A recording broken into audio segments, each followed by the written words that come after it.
فَأَمَّا مَنْ أَعْطَى وَاتَّقَى سیدنا صدیق اکبر اللہ کے پاک پیغمبر پر سب کچھ قربان کر دیا. جان دینے کا وقت آیا، جان دے دی. میں بتا رہا کہ اللہ کے خلیل جان دی نار میں، اور مصطفیٰ کے صدیق نے جان دی غار میں. اللہ کے صدیق خلیل نے مال مہمانوں پر خرچ کیا. جب صدیق اکبر کے مال پیش کرنے کا وقت آیا تو سیدنا صدیق اکبر اللہ کے پاک پیغمبر کے قدم مبارک پر رکھ دیا. کلمہ پڑھ کر آیا، 45,000 لے کر آئے،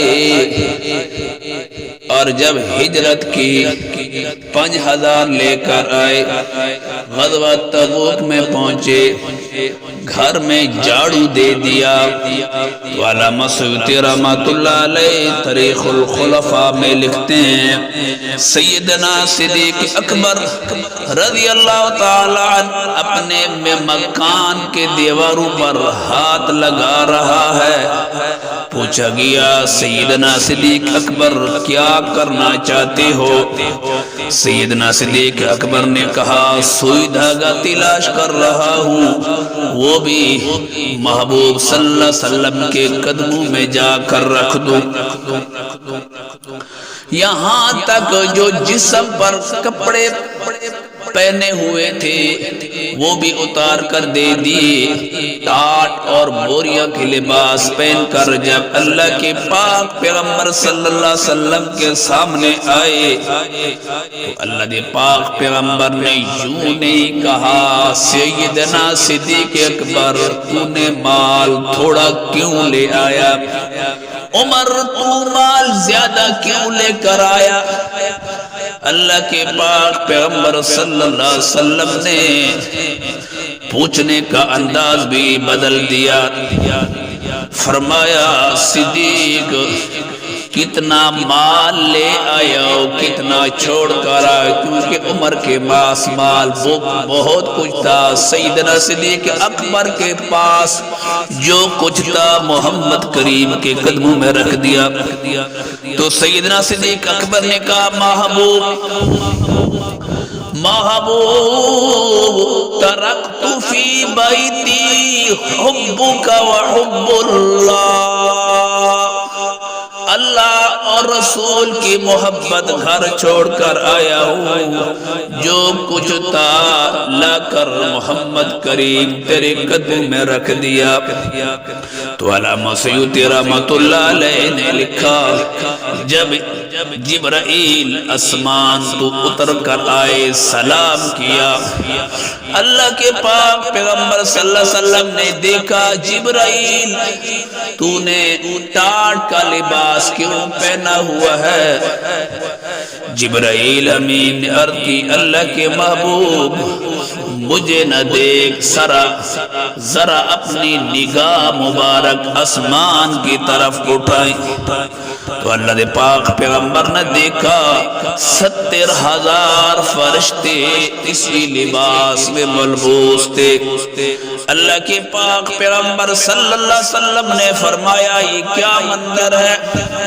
کہا اللہ کو صدیق کی ادا اتنی پسند آ گئی، اللہ نے یہ قانون بنا دیا جب تک سیدنا صدیق اکبر کے وجود پر یہ لباس رہے سارے فرشتے اسی لباس میں ملبوس ہو جائے. توجہ کرے، غور کرے. جب سلام پیش کیے گئے تو اللہ تعالیٰ نے فرمایا محبوب اپنے یار صدیق سے کہیں جس حال میں بیٹھے ہو اللہ کہتا ہے تم مجھ سے راضی ہے. تو سیدنا صدیق اکبر کا حال یہ ہے کہ بوری اور ٹاٹ کا لباس پہنا ہوا ہے. تو سیدنا صدیق اکبر رضی اللہ تعالیٰ عنہ ٹاٹ کا لباس پہنا ہوا ہے. ایک تو اللہ کہے کہ میں تجھ سے راضی ہوں. اللہ تبارک و تعالیٰ نے سب صحابہ سے کہا اکیلے ابو بکر ہے. اللہ نے پوچھا صدیق تو مجھ سے راضی ہے؟ صدیق کہتے آقا جبرائیل امین سے کہہ دے کہ اللہ تبارک و تعالیٰ کو میرا سلام کہہ کر یوں کہہ دے اے اللہ ابو بکر کہتا ہے یہ تو کم آزمایا ہے، اگر اور امتحان لینا ہے لے لے، ابو بکر حاضر ہے. ایک اللہ کا یار کا امتحان ہے، ایک مصطفیٰ کا یار کا امتحان ہے. اللہ کے یار خلیل کا امتحان جان پیش کر، اور سیدنا صدیق اکبر کا امتحان جان پیش کر. اللہ کے یار صدیق خلیل کا امتحان اولاد پیش کر. مصطفیٰ کے یار صدیق کا امتحان اولاد پیش کر. خلیل کا امتحان وطن پیش کر. تو خلیل نے بابل کو چھوڑ کر مدینہ آیا. صدیق وطن پیش کر. صدیق کا امتحان وطن پیش کر. سیدنا صدیق اکبر مکہ کو چھوڑ کر مدینہ آیا. جب خلیل آئے تو بی بی بچوں کو لے کر آئے. جب سیدنا صدیق اکبر آئے اپنے بچوں اور بی بی کو چھوڑ کر مصطفیٰ کو ساتھ لے کر آئے. جہاں خلیل پہنچے کعبہ کی تعمیر کیا. جہاں صدیق پہنچے مسجد نبوی تعمیر کی. جہاں خلیل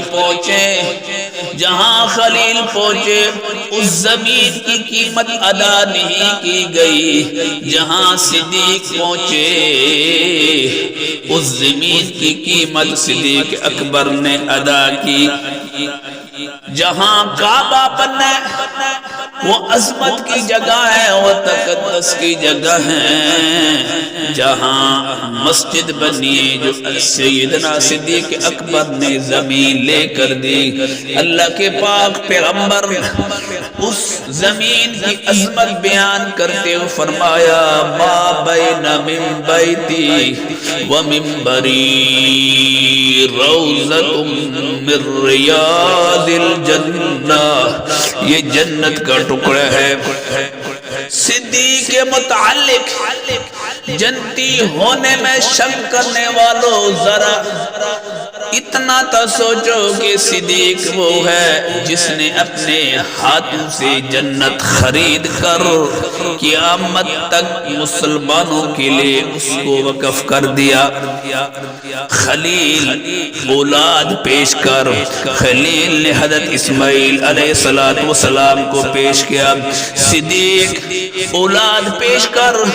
سیدنا صدیق اکبر اپنی بیٹی اما عائشہ صدیقہ رضی اللہ تعالی عنہ کو محمد کریم کے قدموں میں رکھ دی. تو علماء جانتے ہیں جب حضرت اسماعیل علیہ السلام کی قربانی کا جو عمر کتابوں میں لکھا ہے 7 اور 11 کے درمیان لکھی ہے. تو 7 اور 11 کا درمیان نکالے تو 9 بنتا ہے. تو سیدنا صدیق اکبر نے اپنی بیٹی جب محمد کریم کے قدموں میں رکھی تو سیدنا اما عائشہ صدیقہ رضی اللہ تعالی عنہا کی عمر 9 سال بنتی ہے. تو سیدنا صدیق اکبر نے ایک اس بیٹی کی قربانی دی، ایک اس بیٹی کی قربانی دی. دوسری بیٹی اسماء بنت ابی بکر کی قربانی دی. یہ سیدنا صدیق اکبر کی بڑی بیٹی تھی. ابو جہل ہجرت کی رات تلاش کرتے ہوئے سیدنا صدیق اکبر کے دروازے پر آیا، دروازہ کھٹکھٹایا، اسماء باہر نکلی۔ ابو جہل نے پوچھا کہ محمد کریم کہاں ہے، سیدنا صدیق اکبر کہاں ہے؟ تو صدیق کی بیٹی نے بڑا عجیب جملہ کہا، غور کرے، کہا ابو جہل پتہ ہے لیکن بتاتی نہیں ہوں۔ ابو جہل کہنے لگا صاف کہہ دے کہ پتہ ہی نہیں۔ اسماء نے کہا ابو جہل میں تکیہ باز کی بیٹی نہیں ہوں، میں سیدنا صدیق اکبر کی بیٹی ہوں۔ میں کس کی؟ سیدنا صدیق اکبر کی بیٹی ہوں۔ کل کو دنیا والے کہیں گے صدیق کی بیٹی نے جھوٹ بولا۔ تو ابو جہل بدبخت کمینے نے کھینچ کر اسماء کے چہرے پر تھپڑ مارا، اسماء نیچے زمین پر جا گری۔ نوکدار پتھر اسماء کے پیشانی پہ لگا، خون کا فوارہ نکلا۔ تو اس پتھر کی وجہ سے کیونکہ زمین پر منہ کے بل گری، خود ہونٹ بھی زخمی ہو گئے۔ تو اس تھپڑ کی اتنی آواز تھی، اتنی کہ محلے والے لوگ بھی باہر نکل آئے۔ دیکھا کہ اسماء زمین پر تڑپ رہی ہے، ابو جہل اوپر کھڑا ہے۔ تو محلے والوں نے ابو جہل کو دھکے مار مار کر ہٹایا۔ کیا ہے؟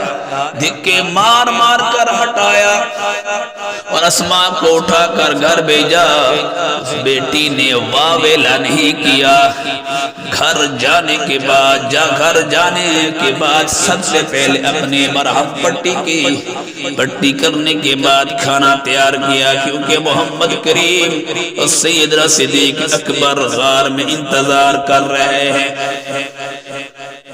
جب اسماء بنت ابی بکر نے کھانا تیار کر کے 6000 فٹ بلندی پہاڑ پر چڑھ کر جاتی ہے، جب غار کے اندر جاتی ہے، دسترخوان لگاتی ہے، تو اسماء کی کیفیت یہ تھی کہ اپنا چہرہ چھپا رکھا تھا، کیونکہ محمد کریم کی نگاہ نظر میرے زخموں پر نہ پڑے، اور پیشانی پر پٹی باندھی ہوئی تھی، خون نکل رہا، محمد کریم کی نظر پوئی، کیونکہ وہ محمد کریم ہے۔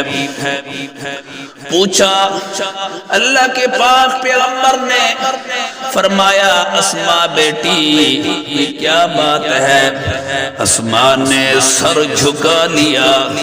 تو کتابوں میں آتا ہے اللہ کے پاک پیغمبر نے سیدنا صدیق اکبر کی طرف دیکھا، تو سیدنا صدیق اکبر نے اپنی آنکھیں جھکا لی۔ اللہ کے پاک پیغمبر فرمایا صدیق اپنی بیٹی سے پوچھ بتاتی کیوں نہیں؟ تو صدیق اکبر نے اسماء سے پوچھا کیوں نہیں بتاتی؟ کیونکہ محمد کریم نے پوچھا آج نہیں بتاؤ گی تو پھر کب بتاؤ گی؟ اسماء نے کہا ابا جان میں بتاؤں یا میں اپنا چہرہ کھول کر دکھاؤں؟ اسماء نے جب کہ چہرہ کھولا، اللہ کے پاک پیغمبر کی آنکھوں سے آنسو آئے، کیونکہ خون سارا چہرہ سیاہ تھا اور خون آ رہا تھا، ہونٹ بھی پھٹے ہوئے تھے۔ اللہ کے پاک پیغمبر نے پوچھا کیا ہوا اسماء؟